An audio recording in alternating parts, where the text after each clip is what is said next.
मंदिर पूरी तरह फूलों से सजा हुआ था।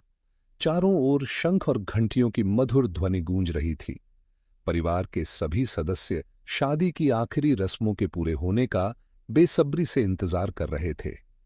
कुछ देर पहले तक जो माहौल हंसी और खुशियों से भरा हुआ था, अब उसमें एक अजीब सी बेचैनी महसूस होने लगी थी।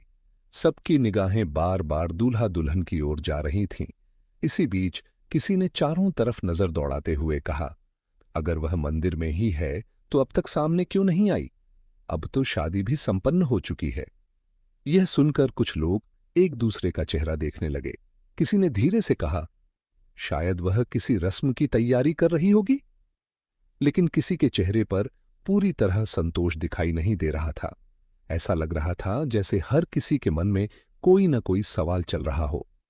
पंडित जी ने मुस्कुराते हुए दूल्हे की तरफ देखा और कहा, अब शुभ मुहूर्त चल रहा है, अपनी पत्नी की मांग में सिंदूर भरिए। पूरा मंदिर तालियों और मंगल गीतों से गूंज उठा।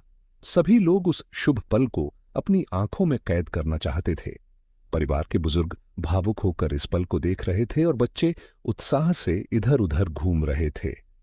जैसे ही दूल्हा सिंदूर उठाने लगा, तभी पीछे से किसी ने हंसते हुए कहा, अरे, जरा ध्यान से सिंदूर भरना, ताकि मान्यता को धुएं से कोई परेशानी न हो। यह सुनते ही माहौल कुछ हल्का हो गया। कुछ लोग मुस्कुरा दिए और कुछ ने मजाक में दूल्हे को सावधानी बरतने की सलाह दी। लेकिन इस हंसी के बीच भी एक बात सभी को खटक रही थी। दुल्हन ने अब तक अपना घूंघट नहीं उठाया था। रस्म पूरी होने के बाद भी उसका चेहरा पूरी तरह ढका हुआ था। यह देखकर सबसे पहले घर की एक महिला ने प्यार से कहा, मान्यता, घूंघट उठाओ। दुल्हन की तरफ से कोई जवाब नहीं आया। उन्होंने फिर थोड़ा जोर से कहा, अरे मान्यता, घूंघट उठाओ ना। फिर भी कोई प्रतिक्रिया नहीं हुई। अब आसपास खड़े लोग भी ध्यान से उसी तरफ देखने लगे। कुछ पल पहले तक जो बात सामान्य लग रही थी, अब वही सबकी उत्सुकता का कारण बन गई। आखिर दुल्हन अपना चेहरा क्यों नहीं दिखा रही थी? कुछ लोगों ने सोचा कि शायद वह शर्मा रही है। किसी ने कहा कि नई दुल्हनें अक्सर संकोच में रहती हैं। लेकिन समय बीतता जा रहा था और घूंघट वैसा ही था। तभी परिवार की एक बड़ी महिला मुस्कुराते हुए आगे बढ़ी और बोली, ओफो मान्यता, सिंदूर की रस्म के समय अपना खुश चेहरा सबको दिखाते हैं। तुमने अभी तक इतना लंबा घूंघट क्यों ओढ़ रखा है? उनकी बात सुनकर आसपास खड़े लोग भी मुस्कुरा दिए। सभी को लगा कि अब मान्यता धीरे धीरे घूंघट उठाएगी और माहौल फिर से पहले जैसा हो जाएगा। लेकिन कुछ सेकंड बीत गए, कोई हरकत नहीं हुई। मंदिर में मौजूद लोगों की मुस्कान धीरे धीरे गायब होने लगी। अब सबकी निगाहें सिर्फ मान्यता पर थीं। दूल्हा भी एक पल के लिए असमंजस में पड़ गया। उसने धीरे से उसकी तरफ देखा, मानो पूछना चाहता हो कि आखिर बात क्या है। पंडित जी ने भी रस्मों के क्रम को रोकते हुए शांत स्वर में कहा, अगर कोई असुविधा है तो पहले उसे दूर कर लेते हैं।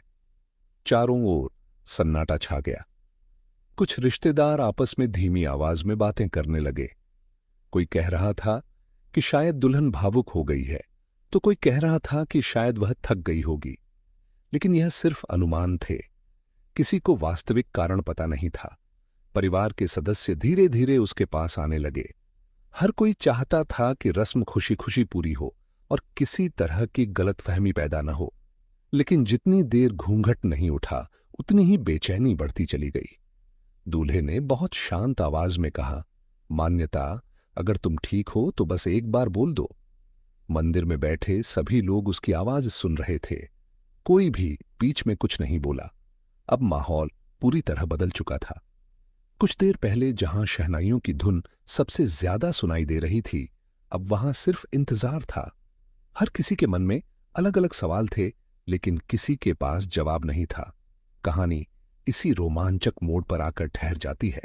शादी की रस्म पूरी हो चुकी है, लेकिन मान्यता का घूंघट अब भी नहीं उठा है। यही एक अनसुलझा पल पूरे माहौल को रहस्यमय बना देता है।